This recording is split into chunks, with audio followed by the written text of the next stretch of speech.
gimana nih, kayaknya tidur atau gimana? AC kan nyala berarti. Video amatir ini merekam detik-detik peristiwa kebakaran yang melanda sebuah apartemen di Jalan Kasa, Kemayoran, Jakarta Pusat. Api berkobar hebat di lantai 12 Tower A apartemen Grand Palace.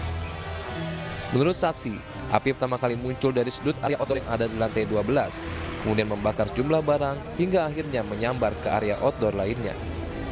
Meski sempat melumat 3 area outdoor, namun amukan si jago merah akhirnya berhasil dipadamkan oleh pihak pengelola gedung. Yang terbakar itu outdoor, sekitar ada 3 outdoor. Alhamdulillah sudah dapat dilokalisir oleh pihak gedung. Dugaan sebelumnya ini masih ada pemeriksaan dari Puslabor, sementara dugaan pertama itu koslet. Petugas damkar yang terjun ke lokasi tetap melakukan pendinginan demi memastikan api tidak kembali berkobar. Tidak ada korban jiwa maupun luka dalam peristiwa ini, namun 3 area outdoor di lantai 12 apartemen telah hangus terbakar. Dari Jakarta Pusat, Rani Sanjaya, iNews melaporkan.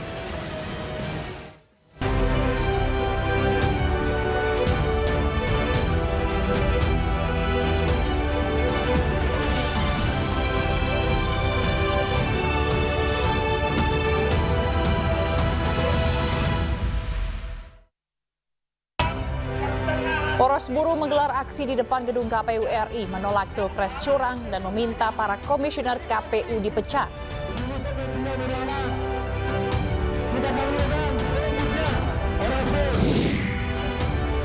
100 tokoh menolak hasil Pilpres 2024 karena menilai terjadi kecurangan secara terstruktur, sistematis, dan masif. Apakah masuknya Ketua Umum Partai Demokrat AHY ke dalam kabinet menunjukkan koalisi Jokowi makin cair?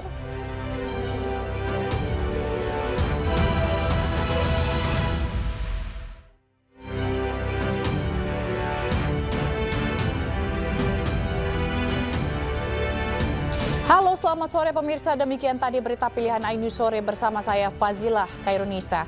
Masa aksi yang tergabung dalam Poros Buruh menggelar demonstrasi di depan gedung KPU RI Jakarta. Mereka menolak Pilpres curang dan meminta para komisioner KPU dipecat. Dan semuanya juga mohon maklum kalau buruh nanti datang. Dengan membawa spanduk massa, aksi ini berunjuk rasa di depan KPU RI Jakarta Rabu siang. Dalam aksinya, mereka menuntut diantaranya menolak Pilpres curang, diskualifikasi Capres-Cawapres yang diduga curang, meminta para komisioner KPU dipecat hingga melakukan audit IT KPU. Akibat massa yang memadati area sekitar Jalan Imam Bonjol sempat terjadi kemacetan. Petugas kepolisian pun berjaga di sekitar lokasi dan menutup sementara Jalan Imam Bonjol di depan KPU. Tentang baliho ini memang sengaja kita buat karena negara ini juga sudah amburadul dalam kepemimpinan. Jadi teman-teman media. Dan untuk mengetahui situasi terkini di depan gedung KPU RI Jakarta Pusat, kami telah terhubung dengan rekan Ismalia Meidasari. Ismalia, bagaimana kondisi aksi unjuk rasa di sana dan apa saja sebenarnya tuntutan mereka kali ini? Ya, selamat sore Zila dan juga pemirsa. Sejumlah masyarakat yang mengatasnamakan Poros Buruh Nasional memang mengadakan demo di depan Komisi Pemilihan Umum. Dan saat ini untuk keadaan mereka masih terus melakukan orasi mereka dan bisa dilihat di layar kaca Zila dan juga pemirsa, mereka juga membakar suar merah yang ini juga menandakan mereka menyuarakan orasi-orasi mereka dan beberapa tuntutan yang mereka sampaikan, yakni yang pertama adalah menolak pemilu curang dan juga bahkan tadi juga sempat ada spanduk yang bertuliskan untuk memakzulkan Jokowi untuk saat ini. Dan memang juga Zila, di sini para masyarakat atau para pendemo ini juga sampai menyingkat KPU bukan Komisi Pemilihan Umum, namun Komisi Penipuan Umum, yang dimana mereka terus menyuarakan adanya kecurangan dalam pemilu 2024 ini. Dan mereka juga menyuarakan bahwa mereka menginginkan bertemu dengan sejumlah pejabat-pejabat di KPU untuk berdiskusi mengenai kecurangan yang terjadi pada pemilu. Dan bahkan juga tuntutan mereka saat ini juga mereka karena beberapa waktu lalu sempat ada ketidakselarasan data Sirekap, yang dimana ini Sirekap ini merupakan data perhitungan suara saat Pilpres kemarin. Mereka juga meminta untuk mengaudit forensik IT di KPU sendiri, dan saat ini bisa dilihat juga Sila dan juga pemirsa di layar kaca, mereka masih terus melakukan orasi dan bahkan mereka saat ini melakukan pembakaran ban atau pembakaran spanduk yang mereka gunakan saat mereka melakukan orasi. Dan ini untuk demo juga dilakukan di seberang gedung KPU karena memang mereka tidak bisa berorasi di depan gedung KPU karena memang ditutup oleh pagar beton dan juga kawat besi. Zila dan juga pemirsa, untuk para pendemo saat ini mereka memang mengatakan bahwa mereka akan terus melakukan orasi mereka atau akan terus melakukan demo-demo mereka hingga esok hari. Namun saat ini mereka memang berbicara tadi di awal, mereka akan menyelesaikan orasi mereka sesuai dengan jam yang sudah diatur oleh undang-undang, yakni pada pukul 6 sore. Dan tadi Sila dan juga pemirsa, para pendemo berdatangan mulai pukul jam 2:30, dan untuk mengantisipasi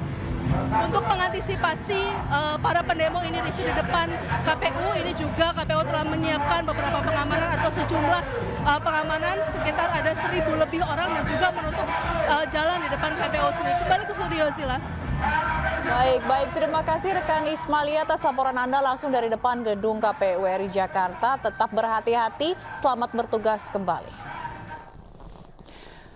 Pemirsa, tidak hanya massa yang ada di gedung KPU, 100 tokoh juga menyatakan menolak hasil Pilpres 2024 karena menilai terjadi kecurangan secara terstruktur, sistematis, dan masif.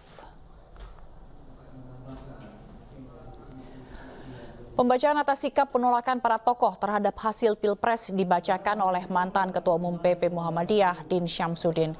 Para tokoh juga menilai pelaksanaan Pilpres 2024 menyimpang dari etika politik, agama, dan budaya bangsa. Kami dengan penuh keyakinan dan kesadaran menilai bahwa Pilpres 2024 curang secara sistematis, secara terstruktur, sistematis, dan masif, bahkan disengaja. Maka oleh karena itu, tolong diperhatikan posisi kali ini, mendesak dilakukannya audit forensik terhadap ID KPU. Ini sudah pikiran banyak orang juga. Maka kita akan saling bekerja sama mendorong adanya audit forensik, dan kami menyiapkan ahli, terutama untuk membuktikan sebuah penghinaan terhadap negara, yaitu adanya server di luar negeri, tepatnya di Singapura. Yang kedua, pengenaan sanksi hukum dan etik atas mereka yang melakukan pelanggaran. Nanti apakah ada lembaga penegak hukum negara yang melakukan itu, atau kita tunggu ada kawan-kawan yang akan melakukan People's Tribunal.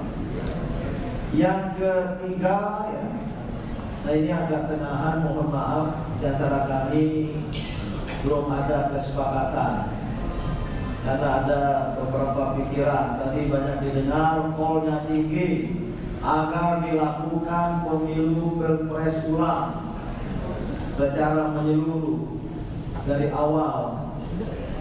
Ada juga yang tidak setuju karena boleh jadi hal demikian menguntungkan pihak tertentu. Maka posisi dari pernyataan ini, pemulangan penghitungan suara berdasarkan hasil pemungutan suara di TPS sampai kemarin kita dulu ya, yang telah diverifikasi keabsahannya. Jadi bukan hanya rekapitulasi di TPS sampai C1 dibiarkan begitu saja, diverifikasi karena ada perolehan suara sebuah atau paslon tertentu melebihi jumlah total pemilih di TPS itu. Sementara itu, wacana mengusung hak angket terkait dugaan kecurangan Pilpres 2024 terus menguat.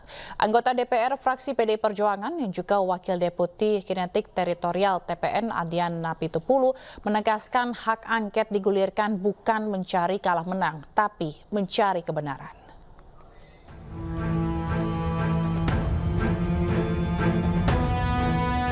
Capres nomor urut 3 Ganjar Pranowo mendorong partai pengusungnya menggulirkan hak angket di DPR terkait dugaan kecurangan Pilpres 2024. Dugaan kecurangan pada Pilpres 2024 mesti disikapi.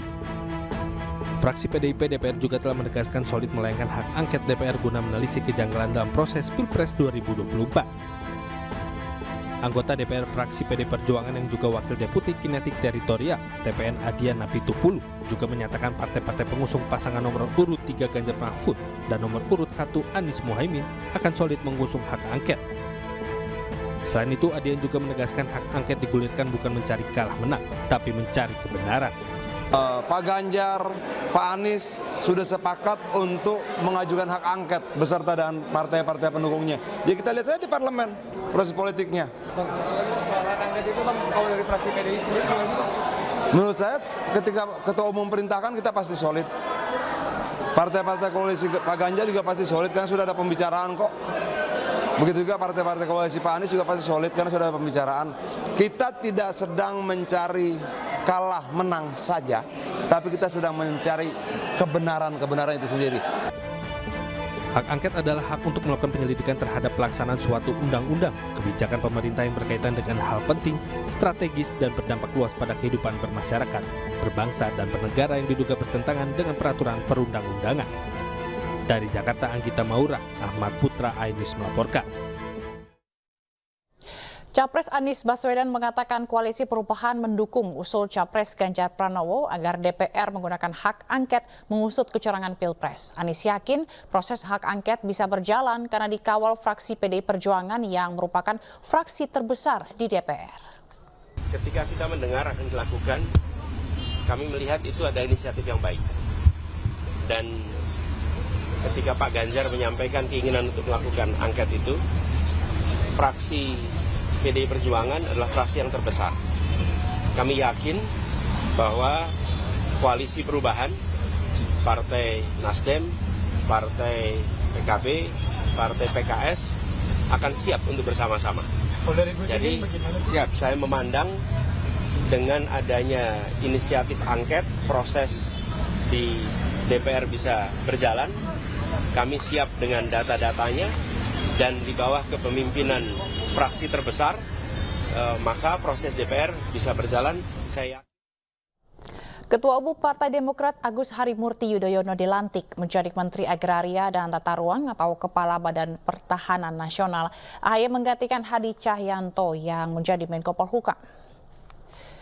Presiden Joko Widodo melantik Ketua Umum Partai Demokrat Agus Harimurti Yudhoyono menjadi Menteri Agraria dan Tata Ruang. AHY mengisi posisi sebagai Menteri ATR BPN karena Hadi Cahyanto menempati posisi baru sebagai Menko Polhukam.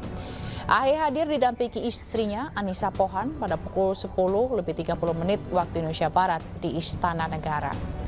Usai dilantik, AHY mengatakan memiliki komitmen untuk melanjutkan sejumlah program dan target yang telah dicanangkan oleh Hadi Cahyanto. Di antaranya adalah menuntaskan pemenuhan sertifikasi tanah elektronik hingga menyelesaikan isu sengketa tanah yang masih ada. Ya, pertama saya mengucapkan terima kasih sekali lagi kepada Bapak Presiden Joko Widodo yang telah memberikan kepercayaan amanah kepada kami untuk masuk ke pemerintahan sebagai Menteri Agraria dan Tata Ruang sekaligus Kepala Badan Pertanahan Nasional. Dan saya secara khusus mengucapkan terima kasih kepada Bapak Hadi Cahyanto yang juga luar biasa selama ini telah memimpin ATR BPN dengan luar biasa, dan sekaligus mengucapkan selamat, semoga Bapak sukses dalam tugas yang baru sebagai. Sementara itu, Presiden juga melantik Hadi Cahyanto sebagai Menko Polhukam. Hadi diambil sumpahnya menggantikan Mahfud MD yang sebelumnya mengundurkan diri karena mengikuti kontestasi Pilpres 2024. Usai dilantik pada Rabu pagi, Hadi Cahyanto langsung bertolak ke kantor Menko Polhukam dan menggelar serah terima jabatan. Serah terima jabatan dilakukan oleh Hadi dan Tito Karnavian yang sebelumnya menjabat sebagai PLT Menko Polhukam. Hadi dan Tito kemudian menandatangani surat serah terima jabatan. Acara sertijab ini dihadiri oleh beberapa pejabat seperti Menpan RB Azwar Anas, Wamenhan Gerindra, Jaksa Agung ST Burhanuddin, dan Wakapolri Komjen Agus Andrianto. Hari ini saya mendapatkan mandat satu kehormatan dari Bapak Presiden menjadi Menteri Polhukam. Dan tadi pagi sudah dilantik dan sore hari ini dilaksanakan penyerahan jabatan dari PLT Bapak Tito Karnavian, Mendagri kepada saya. Apa yang sudah disampaikan tadi, Pak Tito selama menjadi PLT telah melaksanakan tugas-tugas mulai dari persiapan, pelaksanaan sampai puncak pemilu tanggal 14 Februari tahun 2024 dengan segala upaya permasalahan di lapangan bisa dilaksanakan dengan baik. Dan sampai dengan saat ini situasinya sangat kondusif. Sementara itu, pemirsa, beredarnya susunan kabinet Prabowo Gibran di media sosial dibantah langsung Wakil Ketua Tim Kampanye Nasional Ahmad Muzani. TKN memastikan bahwa susunan kabinet yang beredar adalah hoax.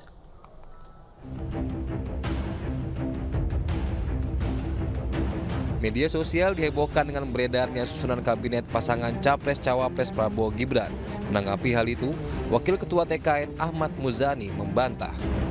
Muzani menegaskan jika susunan kabinet Prabowo Gibran di media sosial merupakan hoax, sementara pihaknya masih menunggu hasil resmi KPU terkait penghitungan suara Pilpres 2024. Berbagai macam spekulasi pasti akan terjadi, termasuk spekulasi tentang daftar kabinet Prabowo Gibran. Jadi saya ingin mengatakan bahwa semua yang beredar di berbagai macam sosial media, siapapun namanya, apapun daftarnya, itu spekulatif. Kenapa? Karena Pak Prabowo dan Mas Gibran masih menunggu keputusan real count dari Komisi Pemilihan Umum yang merupakan lembaga yang memiliki kewenangan untuk menetapkan calon presiden dan wakil presiden untuk menjadi pemenang pemilu. Muzani juga menambahkan, penyusunan kabinet nantinya harus melalui mekanisme keputusan partai koalisi dan para tokoh yang terlibat di dalamnya. Dari Jakarta, Dan Helmi Sajangbati, Ainus melaporkan. Masuknya Agus Harimurti Yudhoyono dalam Kabinet Indonesia Maju menjadikan Partai Demokrat kembali menduduki kursi pemerintahan setelah hampir 10 tahun beroposisi. Kami akan membahasnya usai jeda.